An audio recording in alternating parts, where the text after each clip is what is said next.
Shortly before the time of Christ, the poet Ovid wrote, "Long ago, earth had better things to offer, crops without cultivation, fruit on the bough, honey in the hollow oak. No one tore the ground with plowshares, or parceled out the land, or swept the sea with dipping oars. The shore was the world's end." Clever human nature, victim of your inventions, disastrously creative, why cordon cities with towered walls? Why arm for war? Until the time of Julius Caesar, Rome's conquests were essentially private enterprises.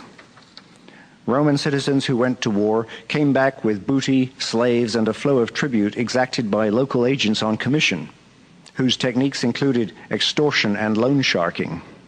Cicero claimed that Brutus lent money to a Cypriot town at an interest rate of 48%, evidently a common practice and an early precedent for third world debt. Whether they were well-born patricians or overnight millionaires, Rome's soldiers of fortune wanted to enjoy and display their winnings at home. The result was a land boom everywhere within range of the capital.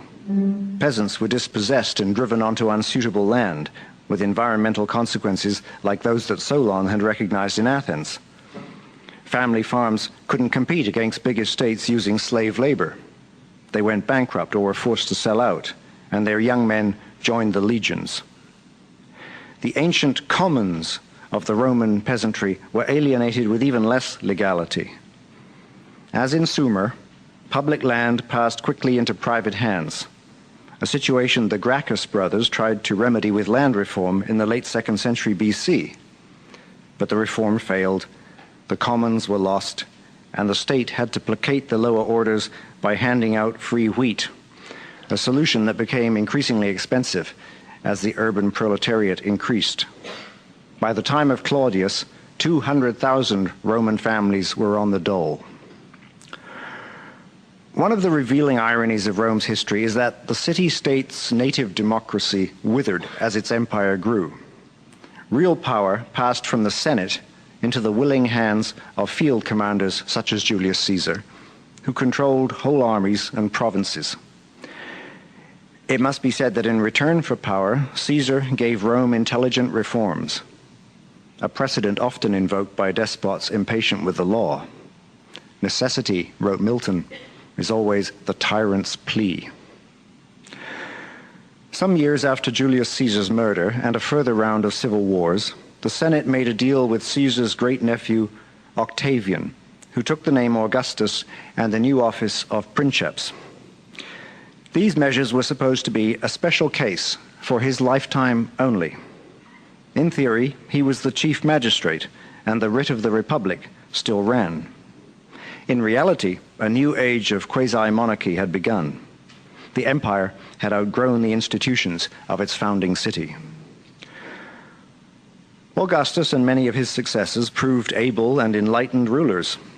Most of them understood, as he did, that the time for consolidation and integration of the empire had come. A hawkish dream of reconquering Alexander's domains was quietly dropped. The empire's eastern boundary was fixed at the Euphrates and along the Rhine and Danube. The other main borders were natural, the Sahara and Arabian deserts and the Atlantic shore. The Augustan order lasted with various upsets for nearly 2 centuries. The Western Empire would then take another 2 centuries to die. The capital city continued to grow long after its dominions had begun to fray at the edges. As in modern countries, unrest in the provinces drove people to the center. Rome may have reached its highest population around the time that Constantine split the empire, early in the 4th century. Whether it held 1 million then, as some claim, or about half that, it was still the biggest city on earth, surpassing contemporaries in China and Mexico, which had several 100,000 each. Cities of millions are a recent phenomenon, dependent on mechanized transport. In the time of Henry VIII, the largest towns in Western Europe, Paris, London, Seville, held about 50,000 people each, the same as the Mesopotamian city of Uruk back in the days of Gilgamesh. When Queen Victoria died, there were only 16 cities in the world of 1 million or more, and now there are at least 400.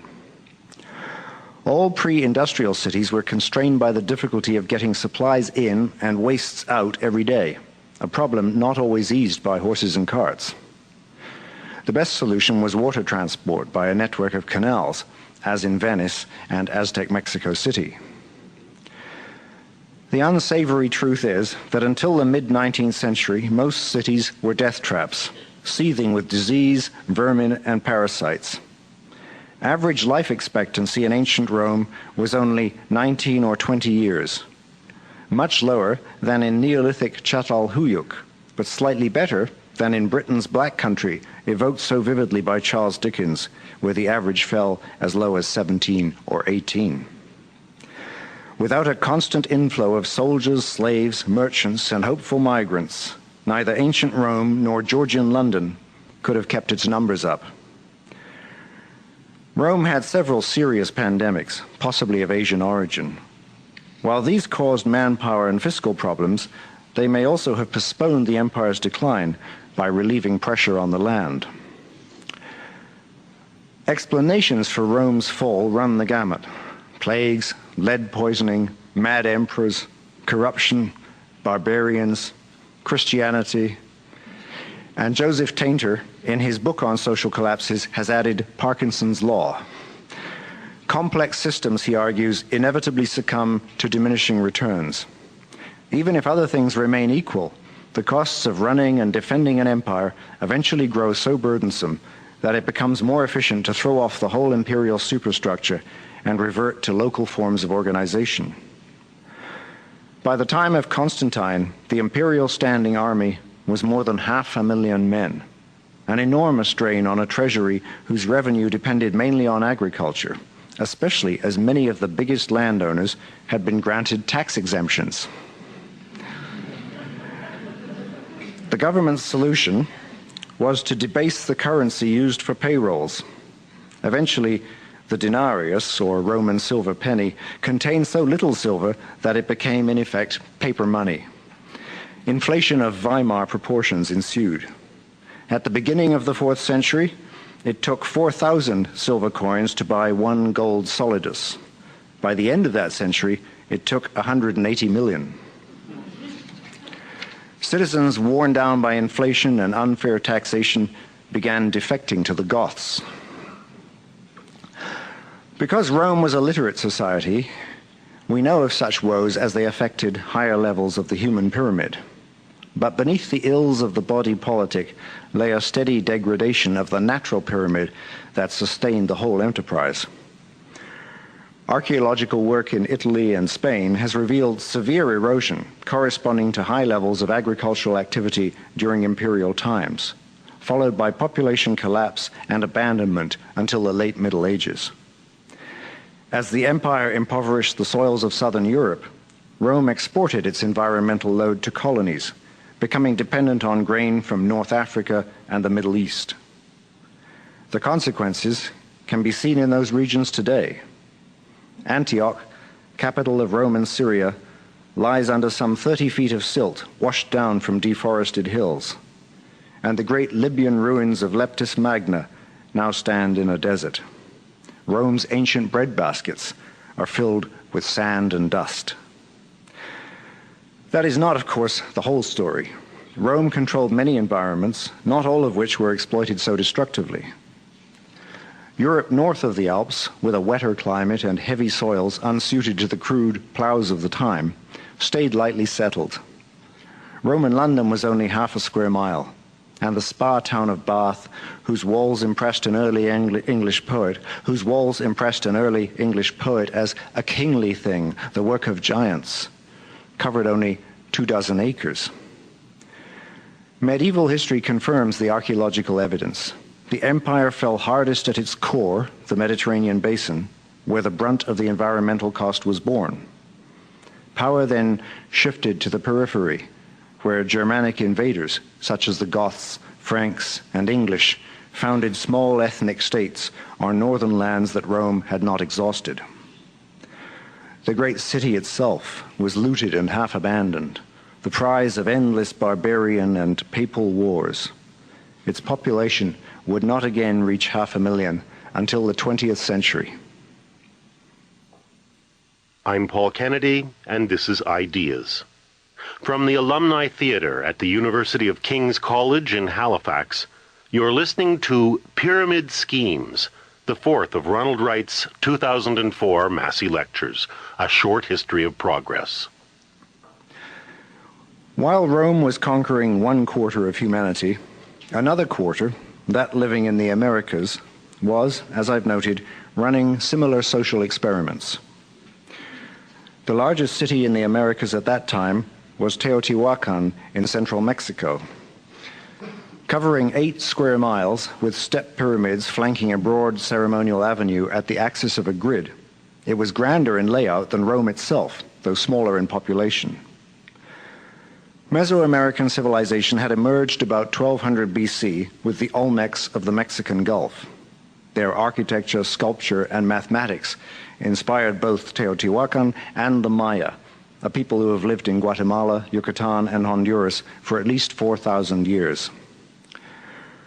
Archaeologists define the Maya classic period as beginning about AD 200 with the rise of kingship and royal inscriptions. But Maya civilization was established long before that. A glyphic text from 400 BC has been found, and some of the biggest Maya temples ever built went up during the 2nd century BC at Calakmul and El Mirador. The foundations of one building cover 22 acres, a footprint the size of the Roman city of Bath.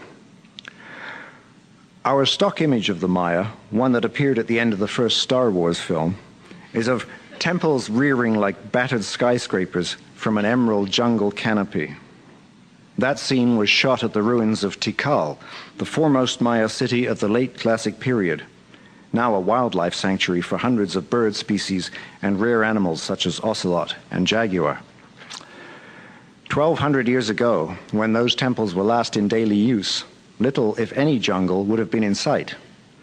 Like a Sumerian king atop his ziggurat, the Lord of Tikal would have gazed out upon a man-made landscape, a dense urban core with 6 steep temples 200 feet high, then palaces and suburbs, then fields and farms stretching to the horizon where neighboring cities rose against the sky. As in other city-state systems, Maya civilization was internally competitive, artistically and intellectually fertile. The pre-classic Maya, along with the Olmecs, were the first people in the world to develop full positional numerals with the concept of naught or zero. This mathematical idea, which seems so obvious today, was invented only twice in history. It eluded the Greeks and all of Europe until the Arabic system, which had developed in India about AD 600, ousted cumbersome Roman numerals in the late Middle Ages. Mesoamerica was also one of only 3 or 4 places to invent writing, which the Maya developed into a phonetic as well as glyphic system. The other places were Sumer, China, and possibly Egypt. The rest of the world's script were either derived from these or stimulated by knowledge of writing's existence in a neighboring society. Using their advanced arithmetic in a calendar known as the Long Count, the Maya charted the mystery of time, recording astronomical events and running mythological calculations far into the past and future, sometimes over millions of years. Calendars are power, as Julius Caesar, who named the month of July after himself, was also aware.